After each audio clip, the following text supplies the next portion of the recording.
Hi, I'm Louis, Head of English here at MyEdspace, and today I'm going to run you through everything that you need to know about Priestley's 1945 opus and Inspector Calls, if you're a GCSE student of this text, of course. Now, we are going to address contexts, the plot, and the characters therein. Let's get started. Let's jump straight into the context. Now, we could power through Priestley's biography, through the literary precedent of plays like this, through the etymology and historical usage trends of words like unsinkable, and these are all interesting ideas if you want to dig deeper. But one thing examiners hate more than anything, and I'm speaking here as a former examiner of nearly a decade, is when GCSE students dump all their knowledge about the myriad context of the play's production without any connection to the play's content. So instead, what I will do here is to lay out two broad areas of context that link extremely closely to actual events, quotations, characters, themes, and ideas from the play. With that in mind, the most sumptuous fodder for AO3 comes from Burling's speech in Act 1, where he is hilariously and egregiously wrong about more or less everything he says. The dramatic irony created by the socio-historical reality of 1945 and the decades that preceded it contrasted with the hopeless, hapless predictions of this industrialist in 1912 is an absolute joy, representing Priestley's own fairly self-satisfied knowledge of how the world turned out for those wedded to a capitalist agenda. So what does Burling say, and why is it so wrong? Let's look. First, he says, when you marry, you'll be marrying at a very good time. Yes, a very good time. And soon it'll be an even better time. Later saying, we're in for a time of steadily increasing prosperity. 20 years later, the country, the world at large, was in the midst of the Great Depression, the worst economic collapse in history. Swing and a miss there, Arthur. Next, he opines, last month, just because the miners came out on strike, there's a lot of wild talk about possible labour trouble in the near future. Don't worry, we've passed the worst of it. Later says, I tell you, by 1940 you'll be living in a world that'll have forgotten all of these capital versus labour agitations. Spoiler, they were not over the worst of it. Indeed, in the decades that followed, there were too many strikes to mention, with miners leading the crusade for better pay and conditions, as well as an effective doubling of trade union membership nationally, about 8 million people by 1945. Then, on the possibility of war, he says, fiddlesticks, the Germans don't want war. Nobody wants war. Starting 2 years later, the world was subject to 2 large-scale wars, each starring Germany and everyone else. That's 0 for 3 now, Arthur. He goes further though, claiming that in a year or two we'll have aeroplanes that will be able to go anywhere. Now, Alcock and Brown didn't do a transatlantic flight until 1919, and commercial flights weren't a thing until the 30s. Most famously, he doubles down on the Titanic's might, calling it unsinkable, absolutely unsinkable. This being the enormous cruise liner that of course sank on its maiden voyage later that year in 1912. As an individualist, a capitalist, an industrialist, and all the other ists that we could ascribe to the guy, he is optimistic about progress, insisting that there'll be peace and prosperity and rapid progress everywhere, except of course in Russia, which will always be behindhand naturally. This one is subtle, but it is brilliant, considering how the USSR was a global superpower by the 40s. And would later go on to be the only name in the space race other than the USA by the 60s, showing some pretty breathtaking prescience on Priestley's part. Not a strong prediction by Burling though. Finally, with a flourish, he asserts about his opinions that businessmen like him understand these things. He says, and I quote, "We don't guess. We've had experience and we know." Fail upwards, my guy. Now, the second area of context that is prime for extraction and easy linking to the play's big ideas is this concept of tragedy. Now, we're not talking about Aristotelian ideas of tragic heroes with tragic flaws who experience a reversal of fortune and a dawning doomed realization that releases emotional tension in an audience. No, I mean tragedy in its rawest form. Because what is more tragic than lost potential? Eva Smith's story of a vivacious, evidently smart, beautiful young woman exploited by the men and the structures around her before taking her own life is made more tragic, if such a thing is possible, by the fact that years after her death in 1912 saw the rise of several game-changing political and social shifts that would have made her life so much easier had she survived to see them. Indeed, the year after her death, 1913, Emily Davison catapulted the women's rights movement into the public eye by throwing herself in front of the King's horse. And within a few years, certainly within Eva's projected lifetime, I'm talking 16 years on in 1928, votes for women and various other professional and property rights had been secured for the women of the country, rights that Eva would never see exercised in her favour. What's more, worker and human rights were on a stratospheric rise too. The Unemployment Insurance Acts of the 20s and 30s laid the foundation for Clement Attlee's welfare state in the 40s, when his Labour government won a landslide election, culminating in the launch of the NHS, so free healthcare for someone like Eva, nationalisation of various industries, so affordable access to services for someone like Eva, the National Insurance Act, meaning sick pay, unemployment pay and pension pay for someone like Eva. Not to mention improvements in social housing, general benefits and education, the latter of which may have benefited the child Eva was due to have if she had survived to birth it. In short, it was too late for Eva to see the world change to make life infinitely more tolerable for someone in her position. Now, there is tons more contextual detail we could discuss, such as the Beveridge Report or Ouspensky's Groundhog Day theory of eternal recurrence and all sorts more, but this video would stretch into hours. So for now, let's hop into actually what happens in the play itself. Plot summary coming at you. Act 1 begins with the Burling family. Arthur, Sybil, their daughter Sheila, their son Eric, and Sheila's fiancé Gerald Croft, celebrating Sheila and Gerald's engagement at their house in 1912. The mood is initially jovial and self-congratulatory, with Mr. Burling, a wealthy, hard-headed man of business, as he calls himself, making optimistic speeches about the future, including his dismissive views on the likelihood of war and the unsinkable Titanic, among other things, as we've mentioned already. The atmosphere shifts, though, when the doorbell rings and Inspector Goole arrives. He explains he's investigating the suicide of a young, pregnant, working-class woman whose name is later revealed to be Eva Smith, who drank disinfectant. The inspector begins questioning the group systematically, revealing their respective connections to Eva. Head of the household and earliest in Eva's narrative, Mr. Burling is questioned first. And he admits he employed Eva at his factory but sacked her for leading a strike demanding higher wages. He defends his actions, insisting he acted within his rights as a businessman, but the inspector challenges his lack of social responsibility.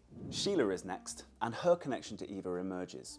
After being dismissed from Burling's factory, Eva worked at a clothing store, Millward's, where Sheila had her sacked out of jealousy and spite. Sheila feels immediate remorse, unlike her father, and begins to see the inspector's moral message.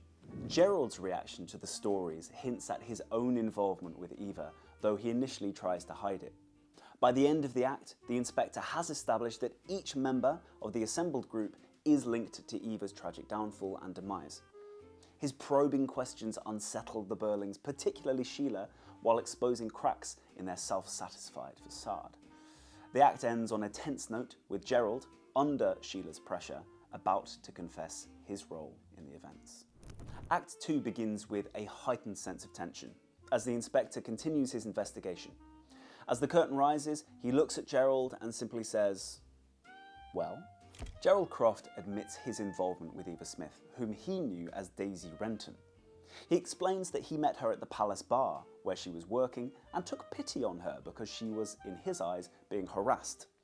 Gerald arranged for her to stay in a friend's flat and began an affair with her. He eventually ended the relationship, providing her some money before leaving her. Although Gerald insists he was kind to Daisy, it becomes clear that he used his power and privilege for his own benefit. Sheila, devastated by Gerald's confession, returns his engagement ring, showing her growing moral maturity. The focus then shifts to Sybil Burling, who initially tries to assert her authority and dismiss the inspector's inquiries. However, it is revealed that Sybil, as a prominent member of a women's charity, had denied assistance to Eva Smith when she sought help after becoming pregnant. Sybil insists Eva lied about her name and situation and shows no remorse for her actions. She blames Eva for her own misfortune and claims the father of the child is the one truly responsible. As the inspector pushes Sybil, she inadvertently condemns her own son, Eric, by stating that the father should be held accountable and be forced to publicly confess his wrongs. Sheila and the audience quickly realise Eric's involvement, setting up a dramatic conclusion to the act where Arthur and Sybil come to realise it too.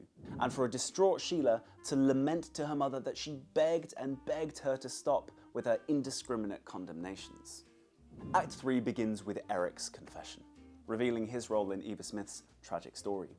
Eric admits that he met Eva at the Palace Bar and, after a drunken encounter, forced himself on her. He later discovered she was pregnant and attempted to financially support her, but Eva refused to accept his stolen money. His involvement shocks the family, especially his mother Sybil, who had just condemned the unnamed father, unaware that it was her own son. Arthur is mostly appalled that Eric embezzled funds from his company. As Eric's role becomes clear, the inspector delivers his final moral sermon. He stresses that all members of the family contributed to Eva Smith's demise, either through their actions or through their negligence. He warns them, and society at large, that they must accept shared responsibility for the well-being of others. The inspector's closing remarks are haunting. Quote, "If men will not learn that lesson, then they will be taught it in fire and blood and anguish." This ominous statement serves as warning of the consequences of selfishness and social irresponsibility, likely referencing the two world wars. After the inspector leaves, the family begins to fall apart. Sheila and Eric express guilt and a desire to atone for their behaviour, while Arthur and Sybil are much more concerned with protecting their reputation. Tensions rise further when Gerald returns, claiming he has investigated the inspector and discovered there is no record of a police officer named Inspector Gould. The family realises they may have been had and begin to question whether Eva Smith as one individual ever existed, before getting confirmation from the infirmary that nobody died tonight. While Sheila and Eric remain disturbed by their actions, Gerald, Arthur and Sybil dismiss the entire incident as a hoax. Their relief is short-lived, however, as the play ends with a dramatic twist. The phone rings and they learn that a young woman has just died after drinking disinfectant and that an inspector is indeed on his way. Dun dun dun! Okay, let's now talk about characters. We have the immediate Burling family, the add-on that is Gerald, the inspector of course, and the entirely absent Eva. No, we're not going to talk about non-characters like Edna, Alderman Megati, or the Chief Inspector. Sorry. Arthur Burling first. This guy is the definition of nouveau riche, new money, rags to riches. Because he has been successful in business and social climbing, he has this smugness and dismissiveness to him that's quite repugnant.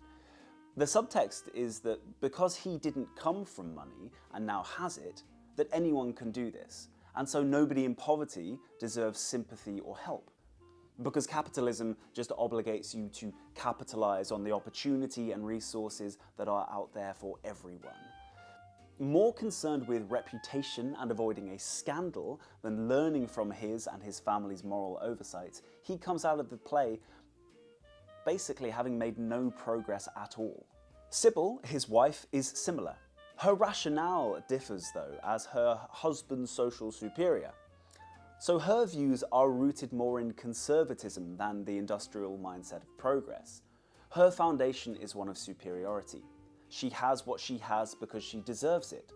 That superiority is in her blood. And so the power trip she goes on when chairing the Women's Charity Board is all about determining who else deserves it by her own narrow and subjective criteria. Perhaps compensating for the lack of power otherwise afforded to women, even upper-class women in Edwardian England. By the end of the play, she has learned less than anyone else, and her iciness remains intact, even in the face of consequences heading in the household's direction at curtain close. Gerald, the outsider, is not much better. Whilst he is younger and more charming with his easy manners and good social standing, he is nevertheless morally bankrupt. He takes advantage of Eva/Daisy's vulnerability, claiming her as his own plaything when witnessing her being harassed by another man and spotting his opportunity to do something essentially similar. And all the while paints himself as the fairy prince who treated her better than anyone, never regretting his actions and, crucially, failing to see why Sheila is unwilling to take back the ring once it turns out that Eva/Daisy is likely alive and well. Bro, you still cheated. Despite his being closer in age to the Burling children, his privileged upbringing seems to have imbued him with an indelible sense of impunity. Eric next. He is like a failing, sapling version of Gerald. Inferior in every way, and he knows it. Hence the inferiority complex, his alcoholism, his resentment of, and at the same time desperation to impress, his father. He's the only one of the cohort of moral transgressors who actually commits a crime. Two, in fact, the assault on Eva and the embezzlement of company funds. Yes, he is desperate to atone, but a modern audience is particularly unwilling to grant him this because the former crime is entirely unforgivable. Sorry, Eric, in the bin you go. Finally, of the household occupants, we have Sheila. Sheila is the character who goes through the most growth, from naive, giggly, self-congratulatory girl to mature, principled, socially conscious woman in like 2 hours. Early on in the play, she says she wished the inspector hadn't told her about the gruesome suicide, wishing to remain sheltered.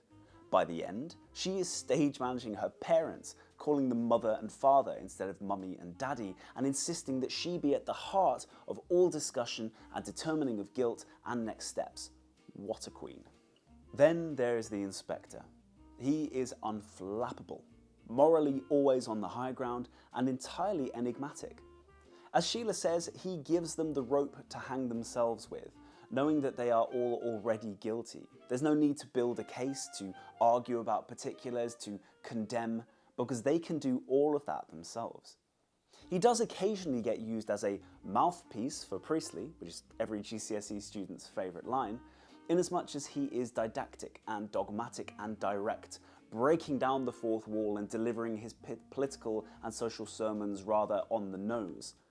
But was he a real inspector? Honestly, it's kind of irrelevant. As Sheila says, he inspected us all right. Eva Smith comes last. She has no lines in the play, and so her narrative is constructed entirely out of the voices of others. No doubt a comment on the voicelessness of vulnerable people in a social and economic system like this. What we learn from these admittedly unreliable sources is that she was young, pretty, and needy. She's defined by her vulnerabilities, age, sex, and class. Despite these features recurring in every single character's description of her and her behaviour, most of them still fail to recognise that her vulnerability should have elicited helpful behaviour from them, rather than exploitation and dismissal. She is a tragic figure, and every woman a symbol of the millions and millions of Eva Smiths and John Smiths out there in similar circumstances. That brings us to the end of the video.